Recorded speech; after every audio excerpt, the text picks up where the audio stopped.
Shabbat Shalom. So, I like reading end-of-year lists. I like the best books of the year and the best music of the year. I even post my own best albums of the year. If you follow me on Facebook, I've been posting my top 70 pop rock albums of 2024, counting down, and we're going to do one album a day between today and the end of the month. So today was number 20, and we're counting down from there. Follow. It's fun. And I also collect overlooked headlines. So Andrew, Nevin, thank you. Beautiful.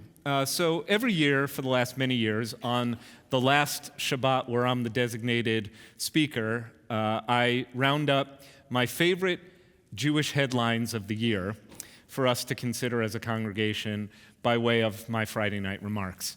Before we do that, first we have to study a little bit of Torah. So this week we are reading Parshat Vayishlach. It contains, as we have heard, the famous story of Jacob who wrestles at night and emerges transformed. But it also contains a number of other interesting, fun factoids about Jacob. Twice in this week's Parsha, Jacob is reported to have set up a stone at a place of significance in Jacob's journey and to have anointed with the stone, like designated the stone as a permanent memorial through the ritual act of pouring oil over it. So anointing was the way in which kings were designated. You would pour a little bit of consecrated, fragrant olive oil with incense in it over the head of the anointed one. That person would thereby be designated the elect, the ruler. Similarly, Jacob demonstrates that in Jewish tradition, you can anoint a place and create a landmark recognizable in perpetuity. He actually is given credit for this custom of setting up a gravestone where a loved one has been buried. In this week's Parsha, in the same chapter, chapter 35, the book of Genesis, just 5 verses down from the verse we're going to look at, Jacob lays to rest his beloved Rachel, his beautiful bride who dies in childbirth on their journey to the town of Ephrat, which is just east of Jerusalem, and sets up a memorial stone there and pours oil over it, consecrating it. And this is the custom of putting up a gravestone, and even the custom of unveiling where it is formally dedicated. So if anyone's ever participated in a loved one's burial or unveiling, you're following in the ways of Jacob. So we know from Jacob that you memorialize the places where sad things happened. And this year we have had more than a few sad and bad things happen to and within the Jewish people. But most of those headlines you're really familiar with. You've been kind of like holding your breath every time you turn on the internet, the TV, or open a newspaper. So I want to highlight another custom associated with Jacob, which teaches in chapter 34, verse 14, God parted from Jacob at the spot where God had spoken to him, and Jacob set up a pillar at the site where God had spoken to him, a pillar of stone. He, Jacob, offered a libation, which is a liquid offering, a beverage, wine, or something like that, and poured oil upon it. And Jacob gave the site where God had spoken to him the name of Beit El, or Bethel, the name of many a synagogue today, including one in New Rochelle and one in Chappaqua. So this is important to recognize as well, because this verse is often overlooked. We know about Jacob and the gravestone for Rachel. We less often cite this verse where Jacob has this amazing encounter with God that transforms his whole life. This is from last week's Parsha, where he dreams of a ladder connecting the earth to the heavens. What we learn from this is that it is important to memorialize the good along with the bad. Don't remember only the bad things that happen, also remember the happy and good things. We call this in Jewish tradition hakarat hatov, which literally means recognizing the good. It is not an intrinsic Jewish attribute to recognize the good. We are a people who tends to think more in terms of oy than joy. But it is a mitzvah to do hakarat hatov, to recognize the good. And I would propose tonight we get the mitzvah from Jacob in this week's Parsha. So now, 10 nice things that happened to the Jewish people in 2024. We begin really close to home. WRT celebrates our newest rabbi, who was hired last spring and began July 1st. And after she was hired at WRT, as if we weren't impressed enough with Rabbi Alyssa Platkow, we learned that she had been named to the very prestigious Jewish Week list of 36 to watch. Now, they used to call this list 36 under 36, but they decided that that was ageist.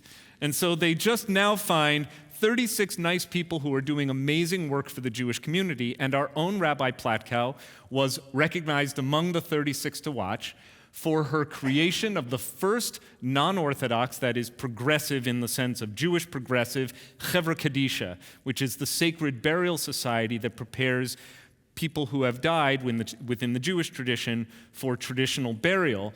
She initiated this effort in conjunction with Plaza Community Chapel on the Upper West Side, and Congregation Beth Elohim in Brooklyn, and Temple Sharei Tefillah on the Upper East Side, working together with their clergy to create a program that now includes 100 volunteers from 9 different non-Orthodox congregations, some who have no affiliation at all. And you can see that she wrote her rabbinical thesis on ancient texts relating to death and mourning. She created new rituals and language appropriate for burying people who identify as gender non-binary, and even for people who are not Jewish but who are associated with Jewish families. And so we join Jewish Week and the wider New York community in celebrating Rabbi Platkow's important distinction. That's number 10. Number 9. I don't know if you saw this one, but this is just a great story that might have been overlooked. Glad that Darren caught it. Jake Retzlaff reps matzah. That's my headline. So Jake Retzlaff is the starting quarterback at Brigham Young University. I have a few extra notes here, which is kind of amazing because I'm sure it will not surprise you to learn that he is the first Jewish quarterback in the United States who has played for BYU, which is historically a Mormon university. It's in Utah. He is actually right now the #1 rated junior quarterback in the United States, 21-year-old kid from California. He's had an amazing season, and just a few weeks ago made history by becoming the first athlete to be sponsored by Manischewitz, the incredible American Jewish food brand, famous for their delicious products such as wine, gefilte fish in a jar, and of course, they are the first company to produce square matzah with perforations in it. That's how matzah comes off the assembly line. Like old school shmura matzah doesn't have the holes in it. Right? That's how you make matzah on a conveyor belt. So they were the first company in Cincinnati, Ohio in the 19th century to mass produce matzah. And now they've got Jake Retzlaff repping their product. Okay. And they've had a great season. Okay, number 8. I told Isaac, I told Cantor Sana Dasor that this will be the most sports that I've ever done in one day in my life, which includes actually playing sports. Okay. I thought to myself, how can I spin the absolutely terrible stuff that's been happening on college campuses? Like, it's just been bad. One bad headline after another, and most of the bad headlines coming right in our backyard from the campus of Columbia University, which, although he is embarrassed to admit it, is Cantor Sana Dasor's alma mater. But I want to highlight at least one nice thing that happened at Columbia recently, which is they kicked off their 3rd group from Instagram. The 3rd anti-Israel coalition of student activists and protesters at Columbia was banned from Instagram for promoting violence against Jewish people. So it is not true that nothing is being done about anti-Semitism. This group had 40,000 followers. They were called the Columbia University Apartheid Divest Group. And other groups that were banned previously include Within Our Lifetime, which is an anti-Israel activist group, as well as Students for Justice in Palestine's Columbia chapter.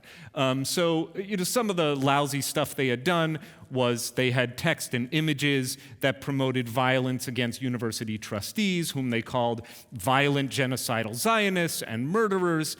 All of that stuff well, you can't get away with everything, even in a country that rightly protects free speech. And by the way, I'm usually the first to say Jewish Americans are among the best beneficiaries of our strong protection of free speech. Protection of free speech has been good for the Jews historically, but not all speeches ought to be protected. And speech that actually foments and promotes violent action should not fall under the protection of the First Amendment. And at least in the case of a privately held company like Instagram, it's not necessary. Instagram can keep or kick out whoever it wants, and Instagram felt that this account crossed the line, and so they were booted. Okay, back to more sports. Israel had its best ever Olympics. The picture here is Tom Ruveni, who won in a sailing category. It's actually called IQ Foil, which is a windsurfing competition. He took Israel's fourth gold in all of Israel's history, and its only gold in this Olympics, the Paris Summer Olympics. There were 5 silver medalists from Israel. I'll name them. Inbar Lanier, who won in the less than 78 kilogram category for judo. Raz Hershko, she won in the over 78 kilogram category for judo. I guess that's how big you are. Right? Okay. Artem Dolgoyepat, who won the men's floor gymnastics, silver. Sharon Cantor, women's windsurfing, silver.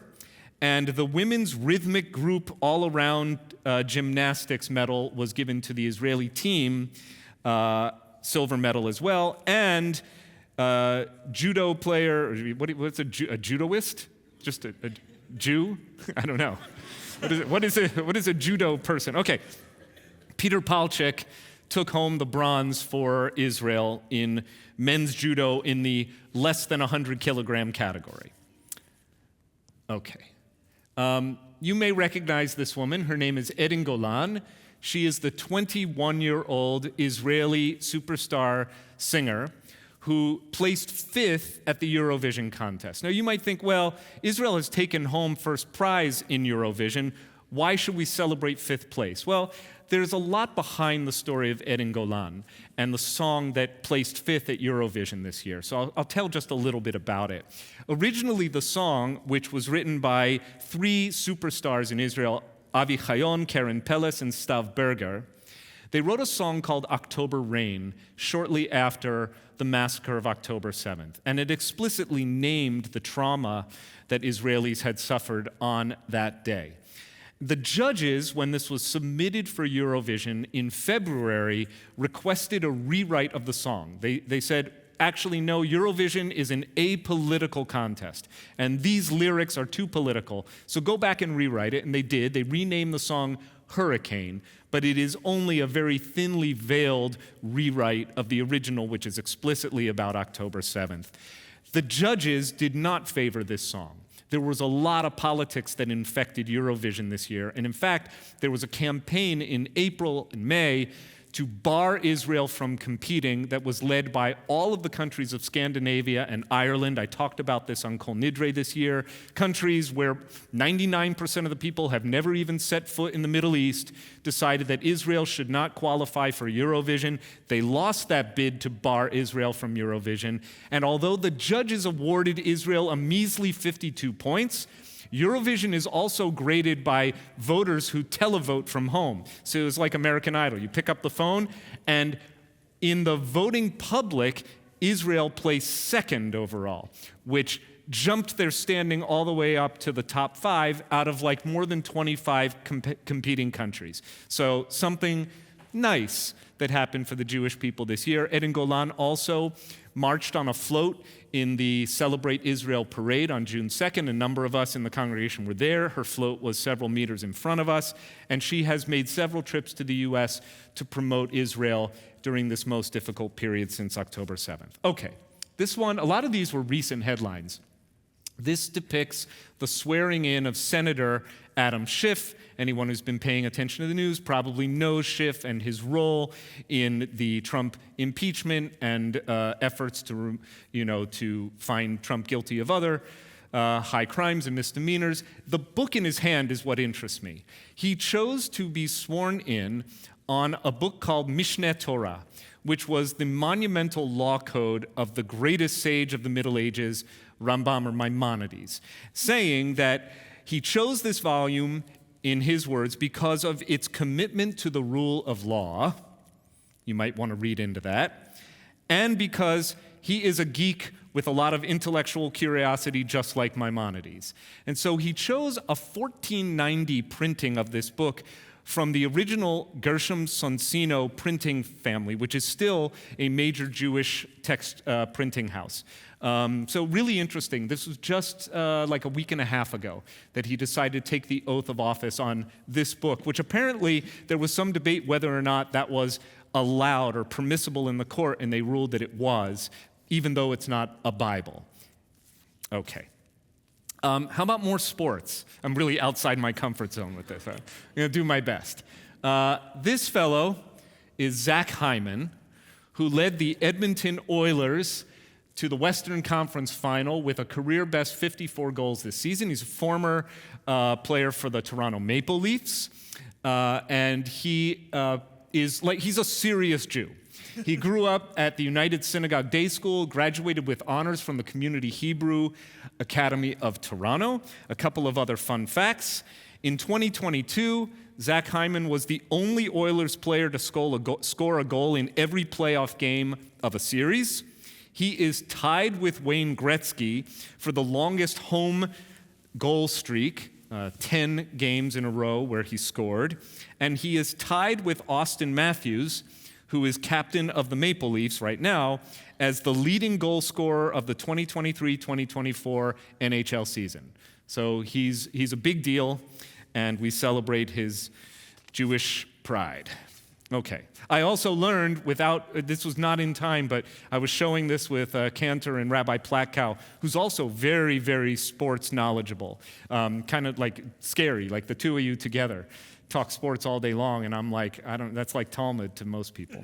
But they also told me, I should have included Max Fried, who just signed with the Yankees. He is it is apparently the biggest contract awarded to a left-handed pitcher, or maybe the biggest contract awarded to a Jewish left-handed pitcher. But he just signed with the Yankees. He had won a USA Maccabia medal all the way back 15 years ago in 2009. So, Jewish pride, joining the Yankees. Okay, this is more my speed. These two nice, non-athletic looking Jews, just earlier this month, were awarded the Nobel Prize in Medicine and Physiology for their discovery of mRNA, which is microRNA. It's an RNA chain, which is like a molecule that's required for the development of all organisms, that is only 22 nucleotides long. I guess that's small. Like RNA is small and mRNA is really, really small, but it is critical for understanding how all organisms develop. They had been, more than 30 years ago, awarded the prestigious Wolf Prize. They did their work together at MIT. Two nice Jewish boys. You can read their Nobel acceptance speeches on the Nobel website. Really, really interesting. So, Mazel Tov to Victor and Gary. Okay, right. I had to include some things that everyone knows. So, as we say, everybody wants, nobody wants this. This show has it rocketed to the top of the Netflix charts within days of its debut. It held its first place there for several weeks. It's no longer first place. If you haven't seen it yet, it's so bad it's good. That's my appraisal of the show. It's like watching a car crash. You can't take your eyes away. The leads are very cute. The Judaism is not so good. My biggest questions are the following. One, when does the rabbi ever work? You never actually see him. It's like, come on, man. Congregational rabbi in LA is easily like Scarsdale. It's easily a 70-hour-a-week job. The guy is always like hanging out, playing basketball, and like flirting with Kristen Bell. I mean, I would too, but come on.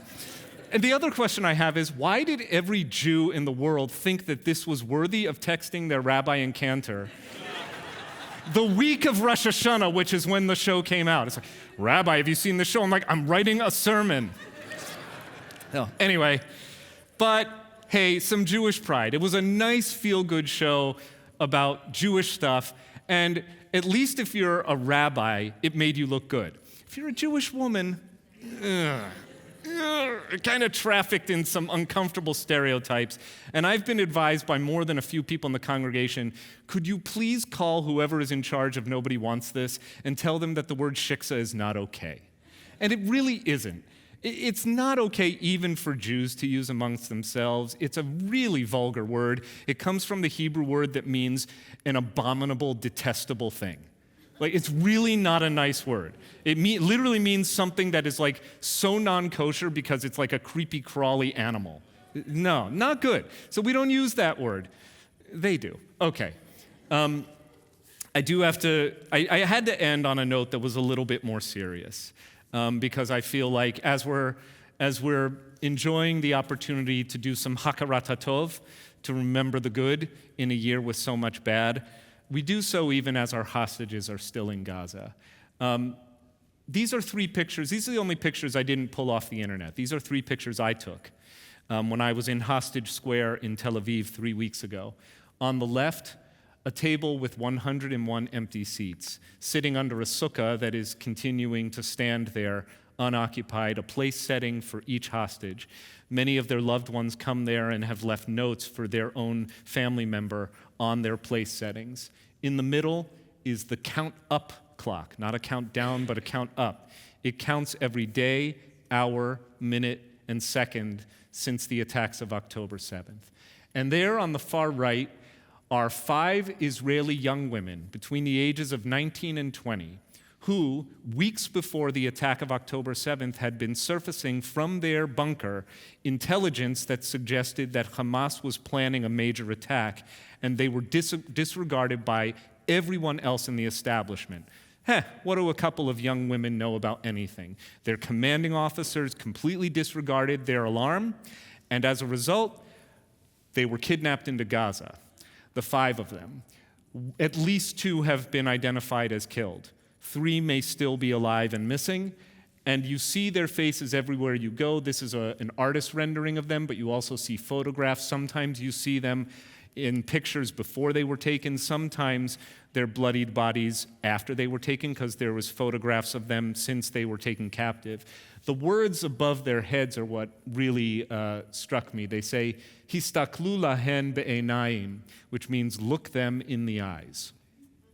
And everywhere you go in Israel, you are looking the hostages in the eyes. It is not Jewish to end a sermon on a downer note. The Jewish custom is that even in difficult times, you end with what is called a nechemta, which means a message of comfort.